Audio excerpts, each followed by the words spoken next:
Los últimos meses de la Alemania nazi solo pueden ser calificados como apocalípticos. Los aliados ya estaban dentro de las fronteras de Alemania de 1939. Ante la falta de hombres, los niños eran sacados de las escuelas alemanas y enviados al frente en misiones prácticamente suicidas. En venganza por los bombardeos nazis sobre Londres en años anteriores, Churchill había ordenado golpear a la población civil alemana en misiones aéreas que no tenían ninguna ventaja o uso militar estratégico más allá que la pura represalia. En el frente oriental las cosas eran mucho peores. Las tropas soviéticas se estaban vengando de las atrocidades nazis en Europa del Este. Las violaciones eran masivas. El pánico en la población alemana era generalizado. El historiador Anthony Beevor cuenta cómo el terror era tan generalizado entre las jóvenes alemanas que se lanzaban a practicar sexo con desconocidos ante el miedo a lo que a todas luces parecía el fin del mundo. El Estado Mayor nazi debía haberse rendido hace meses. La victoria era imposible, la resistencia no tenía sentido y la posición de los dirigentes se movía entre el delirio y la incapacidad de reconocer que la rendición equivalía a su suicidio o ser juzgados y ejecutados. Pero más allá del avance soviético y estadounidense, más allá de las películas sobre heroicidades aliadas, más allá de los crímenes de guerra a los que no se les ha echado el foco por ser sufridos por aquellos que habían generado el conflicto bélico, entre bambalinas, los servicios secretos de Stalin y de Roosevelt iban a enfrentarse en una batalla que iba a sentar los pilares de la política internacional en los próximos 50 años y que sobre todo iba a ser determinante en quién iba a dominar las tecnologías más punteras del mundo en el siglo XX y principios del siglo XXI. Y al fin y al cabo, ¿cuál de las dos iba a ser la potencia vencedora en el planeta? ¿Y qué sistema político y económico iba a ser el que terminaría predominando? Esa batalla fue la batalla por la obtención de los materiales, los documentos y los ingenieros nazis de la época.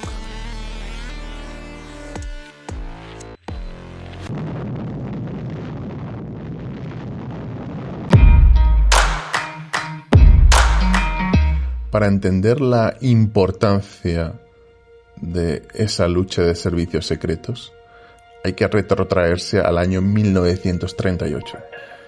Ese año, Lise Meitner y Otto Hahn descubren la fisión nuclear. Ese avance del conocimiento genera diferentes dudas. Un grupo de científicos considera que a partir de entonces, teóricamente, iba a ser posible generar grandes cantidades de energía eléctrica mediante la fisión del átomo. Otros consideran que se podría generar enormes cantidades de energía cinética.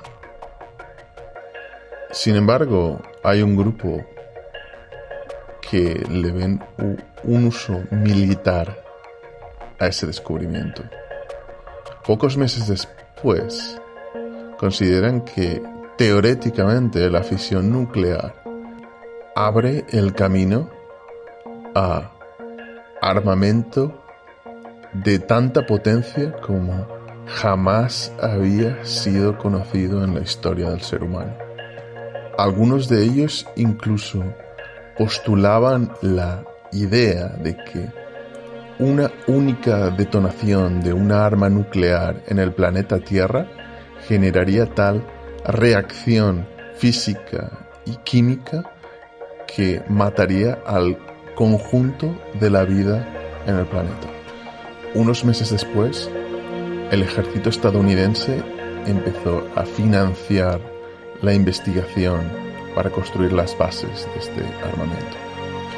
Primero se puso en contacto con Enrico Fermi, el famoso físico de origen italiano que posteriormente sería famoso por formular la paradoja de Fermi sobre vida extraterrestre. Fermi acabaría siendo la primera persona en ayudar a construir un reactor nuclear. Posteriormente, tras sentar esas bases, el ejército estadounidense en 1942 creó el Proyecto Manhattan. El Proyecto Manhattan empleó directa o indirectamente a más de 100.000 personas, unos apuntan a 120, 150.000, para la creación de la primera bomba nuclear. Mientras todo eso ocurría en secreto y mientras los físicos teorizaban, discutían sobre si esas armas eran posibles o una mera entelequia. De hecho, algún famoso físico llegó a afirmar incluso 24 horas de la primera prueba nuclear de que esas armas eran imposibles.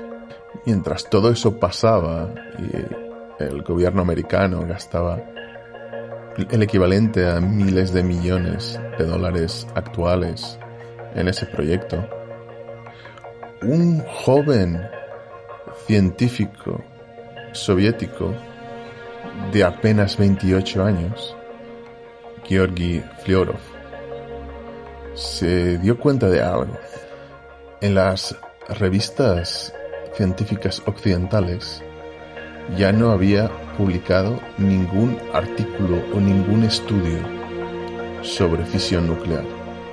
Habían desaparecido completamente. Flyodov entró en pánico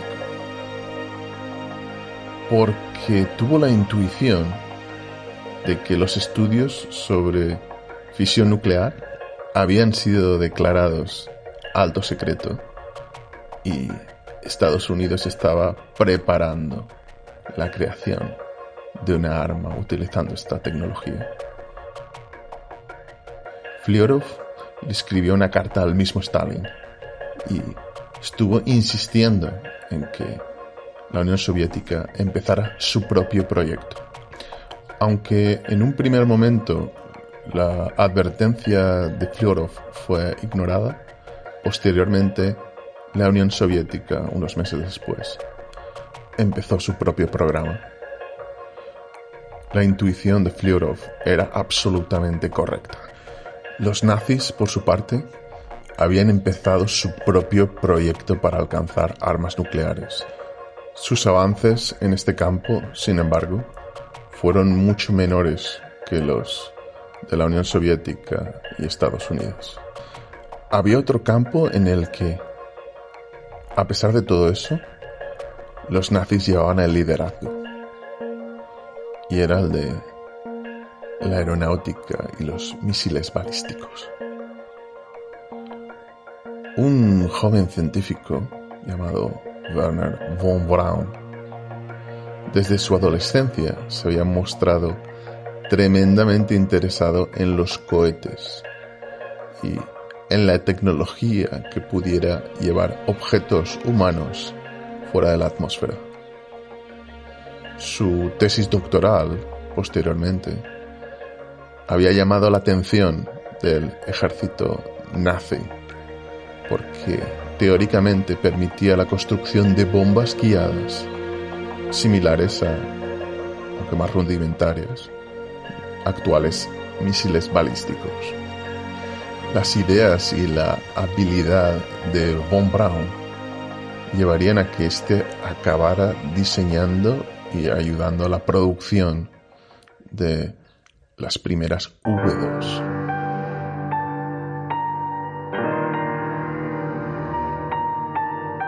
Las bombas V2 eran un hito tecnológico en los años 40.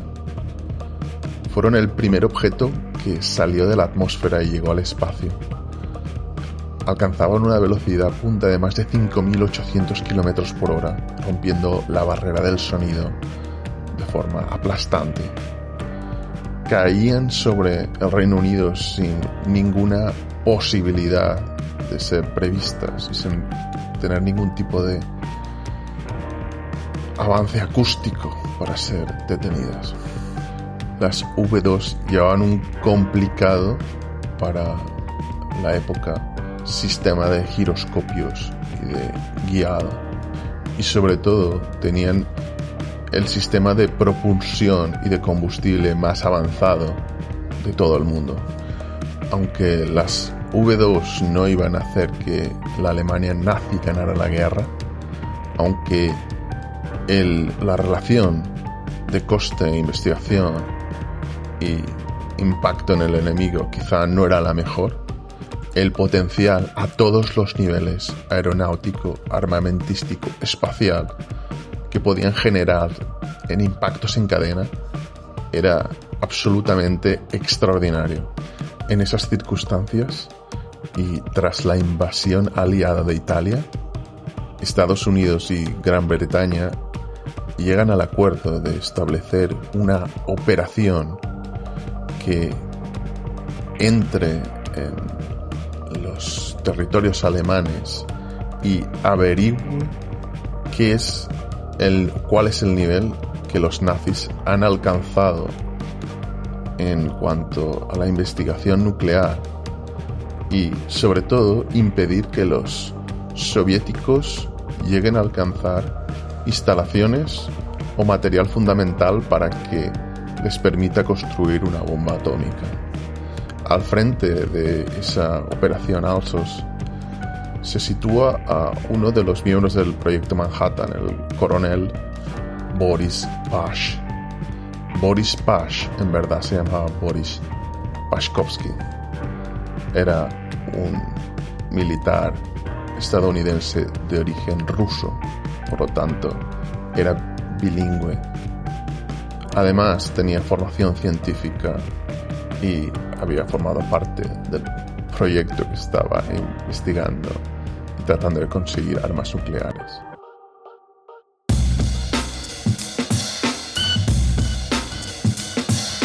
Cuando meses después los hombres de Pash pueden capturar a los primeros científicos nazis y el coronel se entrevista con ellos, la estrategia relacionada con esa misión cambia por completo. Pash escribe al Estado Mayor estadounidense y les pide por favor que el objetivo de la misión Alsos cambie por completo. La misión ya no podía ser una misión de averiguación de qué sabían los nazis, de impedir que los soviéticos alcancen ese conocimiento.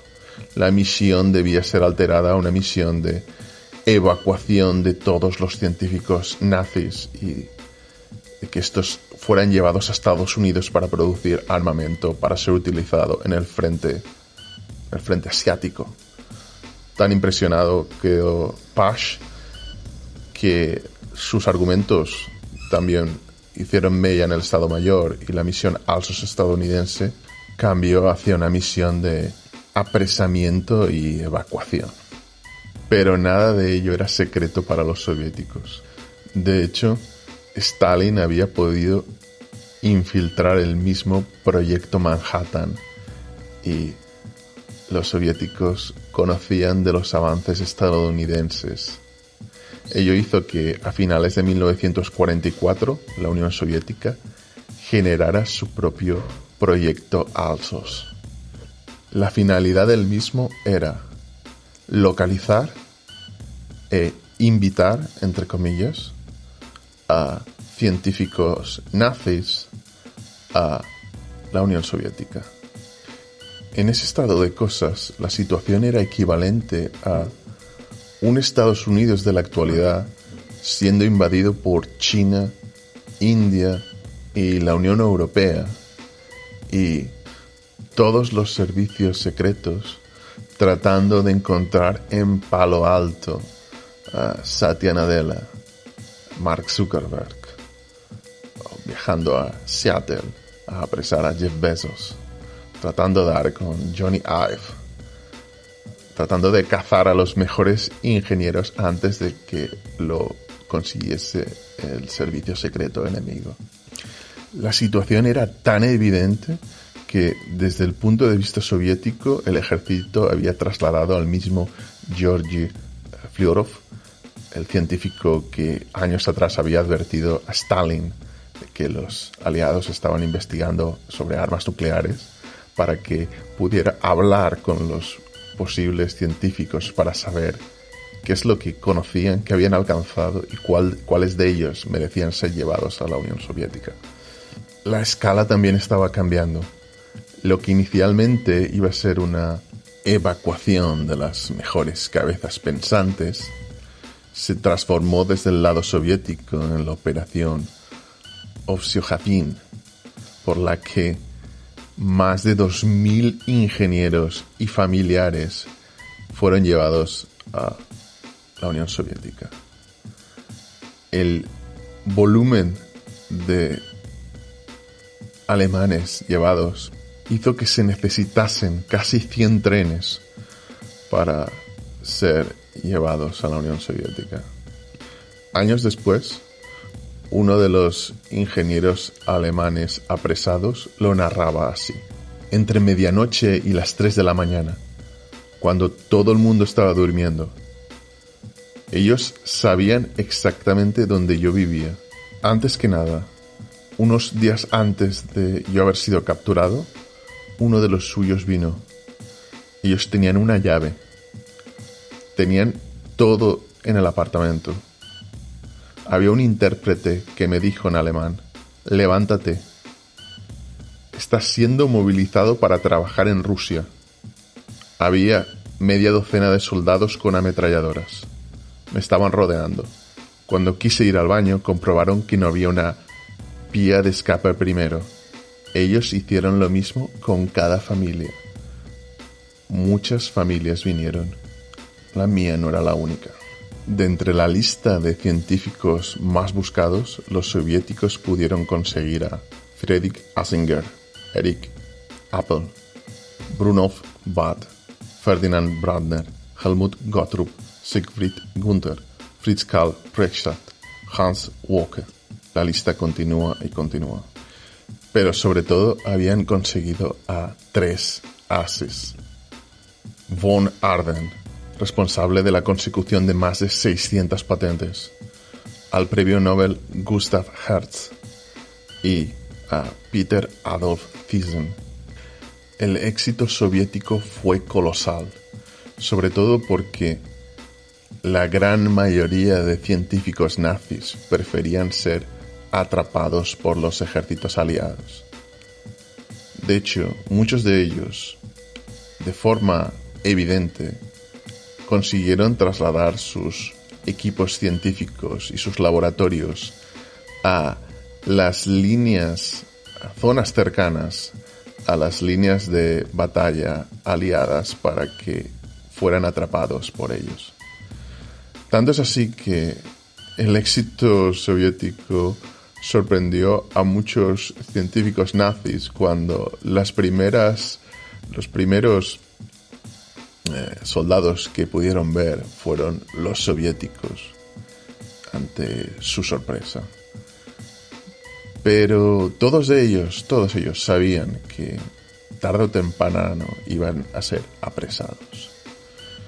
Se llegaron a diferentes acuerdos. Algunos equipos decidieron que el primero de los científicos que fuera atrapado hablaría representando al resto.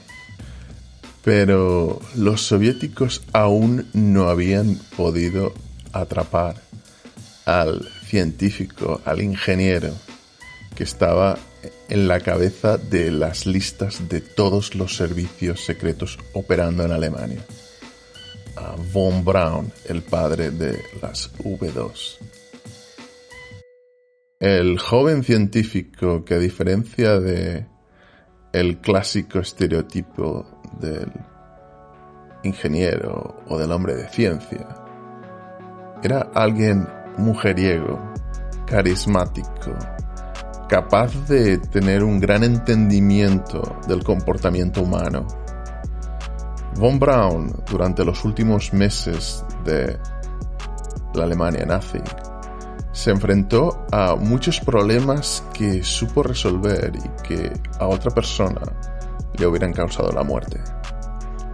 Cuando se rompieron las líneas de comunicación con el Estado Mayor, Von Braun recibió la orden por parte de un general alemán de ir al frente con todos sus ingenieros para defender a Alemania. Era una misión suicida, pero ¿qué hacer cuando ya están luchando niños de las escuelas y muchos de los ingenieros alemanes en esos centros científicos tenían experiencia militar? Von Braun pudo crear papeles para evitarlo.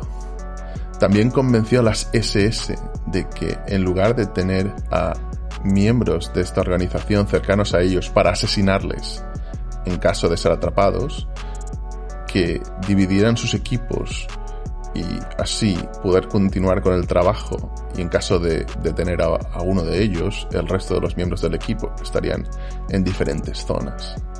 Von Braun falsificó documentos para situarlo cerca de las líneas aliadas en lugar de las líneas soviéticas.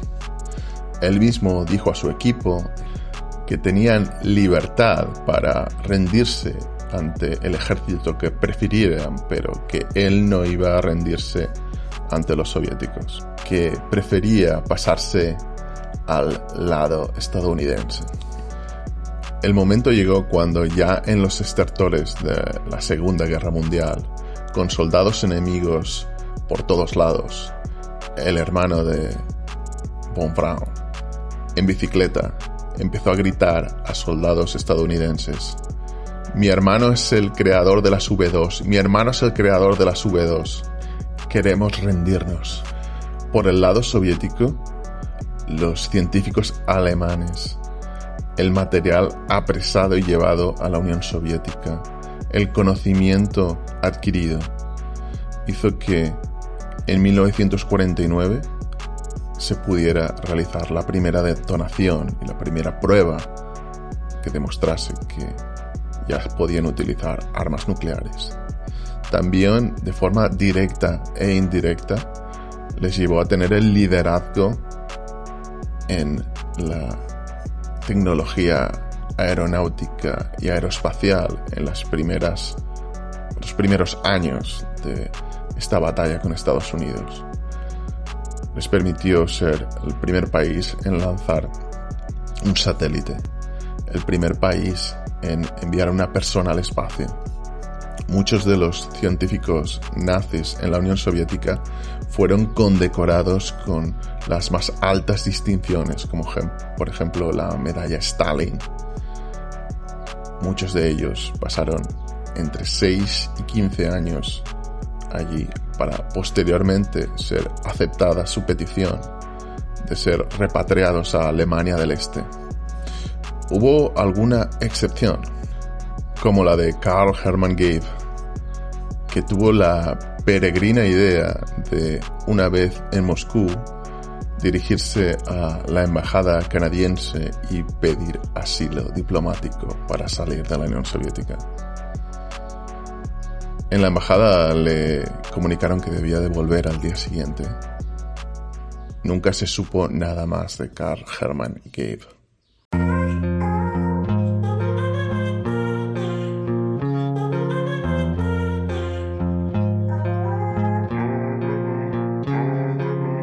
En el lado estadounidense, Von Braun y los más de 1.600 ingenieros químicos y científicos en general que fueron enviados a Estados Unidos fueron claves en el desarrollo aeronáutico y aeroespacial del país. Von Braun advirtió al gobierno estadounidense que debían realizar envíos al espacio de componentes humanos, es decir, envíos de cohetes y satélites, Lo hizo entre 3 y 4 años antes de que los soviéticos lanzaran el Sputnik. Tras las advertencias de Brown y de que el Estado americano entrase en pánico por las posibilidades bélicas y de prestigio ganadas por los soviéticos, se creó la NASA unos meses después. Se creó DARPA y Von Braun fue uno de los principales pilares de las nuevas instituciones de alta tecnología de Estados Unidos. Von Braun recibió, al igual que los científicos nazis en la Unión Soviética, las más altas condecoraciones de Estados Unidos. Se les calificó como clave para que se llegase a la Luna. Y en Petit Comité incluso se llegó a afirmar que sin su conocimiento y sin su trabajo, Estados Unidos quizá no hubiera llegado allí. A pesar de el pasado nazi de muchos de esos científicos, tanto del lado soviético como del americano, de las muchas dudas sobre el conocimiento o su implicación en los campos de exterminio, las grandes potencias decidieron mirar a otro lado desde el momento de que su colaboración podía ser determinante. Incluso a día de hoy, en el lado occidental del océano de las tormentas de la Luna, hay un cráter muy característico y que tiene el nombre de cráter Von Braun.